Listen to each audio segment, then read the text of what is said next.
ارے توبہ جب ہو جائے نا اور بندہ سچی توبہ کر لے، دیکھو اللہ کیسا کریم ہے، کیسا کرم کرتا ہے۔ ایک بزرگ کے بارے میں آتا ہے حبیب عجمی رحمت اللہ تعالی علیہ، ان کا نام تھا، ابھی بہت بڑے آپ اللہ کے ولی گزرے ہیں، بصرہ کے رہنے والے تھے، مگر توبہ سے پہلے آپ کی زندگی بڑی عجیب تھی۔ آپ بڑے امیر آدمی تھے، لوگوں کو قرضہ دیا کرتے تھے مگر سود پر قرضہ دیا کرتے تھے، سود لیا کرتے تھے۔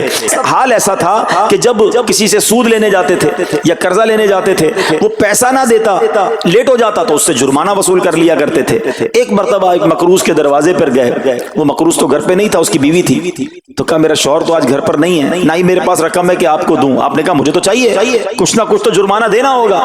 تو اس نے کہا ہم نے ایک بکری ذبح کی ہے، گوشت تو سارا بانٹ دیا، کھا لیا، اس کا سر موجود ہے، آپ نے کہا یہی دے دو۔ سود میں پیسے نہیں ملے تو بکری کا سر لے آئے۔ اچھا اب جب بکری کا سر لے کر آئے تو اپنی زوجہ کو کہا کہ پکاؤ اس کو، تو زوجہ بولی گھر میں نہ لکڑیاں ہیں نہ دوسرا راشن ہے۔ چنانچہ اب لکڑیاں اور دوسرا راشن وغیرہ بھی دیگر مقروضوں کے گھر گئے اور وہاں سے سود میں کسی سے لکڑیاں پکڑ لی، کسی سے دوسرا راشن مسالہ وغیرہ چیزیں پکڑ لی، وہ بھی لے آئے، کہا لو پکاؤ۔ اب زوجہ نے ہانڈی بنائی، ابھی کھانا تیار ہو رہا تھا کہ اتنے میں ایک بھکاری آ گیا۔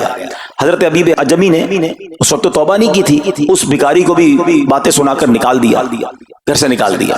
اب کھانا تیار ہو گیا، کھانے کے لیے بیٹھے، مگر جیسے ہی زوجہ نے ہانڈی کا ڈھکن اٹھایا نا تو وہ سالن جو تھا بکری کے سر کی بجائے پورا سالن خون سے بھرا ہوا تھا۔ زوجہ نے پکار کر کہا کہ دیکھو تمہارے اعمال کا نتیجہ، تمہاری کنجوسی کا نتیجہ، پوری ہانڈی خون سے بھری ہوئی ہے، سود کا مال تھا نا۔ اب ہانڈی کا یوں خون میں بدل جانا آپ کے دل پر بڑی تنبیہ ہوئی، بڑا اثر ہوا کہ یہ میں کیا کر رہا ہوں، میں کون سی روزی کما رہا ہوں۔ اللہ سے جنگ ہے نا سود کا کام کرنے والا، وہ تمام لوگ سوچیں جو سود کا کام کرتے ہیں۔ اب جب آپ کے دل پہ چوٹ لگی تو آپ نے اب توبہ کرنے کا ارادہ کیا کہ بہت ہو گیا، اللہ کو بڑا ناراض کر لیا۔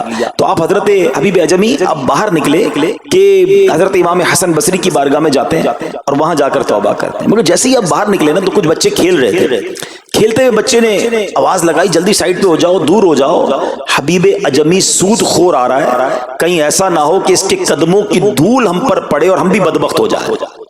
پھر دل پر چوٹ لگی کہ یار بچہ مجھ سے نفرت کرتا ہے، ایسا کام کرتا ہوں میں، اللہ بھی ناراض، اللہ کے بندے بھی ناراض، اور دل پر چوٹ لگی۔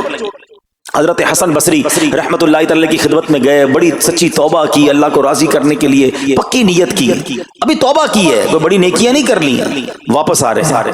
جیسے ہی واپس آ رہے ہیں تو دیکھا کہ وہی بچے کھیل رہے ہیں۔ اب ان بچوں میں کسی نے آپ کو دیکھا تو کہا کہ اب حبیب توبہ کر کے آ رہے ہیں، دور ہو جاؤ، کہیں ہمارے قدموں کی دھول ان پر نہ پڑ جائے تو ہم گناہ گار نہ ہو جائے۔ تھوڑی دیر پہلے یہ بچے کہہ رہے ہیں کہ دور ہو جاؤ، ان کی دھول پڑ گئی تو ہم بدبخت ہو جائیں گے، سود خور جا رہا، ارے ابھی توبہ کی ہے۔ اور اللہ نے اپنے بندوں اور مخلوق کے دل میں کیسی محبت ڈال دی کہ بچے کہہ رہے ہیں دور ہو جاؤ، ہمارے قدموں کی دھول حضرت حبیب پر نہ پڑ جائے، ہم گناہگار نہ ہو جائیں۔ اب جناب بڑا دل پہ اور اثر ہوا کہ مالک تیری قدرت، ابھی تو توبہ کی ہے اور میری نیک نامی کا اعلان تو نے اپنی مخلوق سے کروا دیا، سب کے حقوق ادا کیے، سودی لین دین تھا سب ختم کیا، اللہ پاک کی عبادت میں مصروف ہو گئے، اللہ نے ولایت کا سرتاج بنا دیا۔ اپنا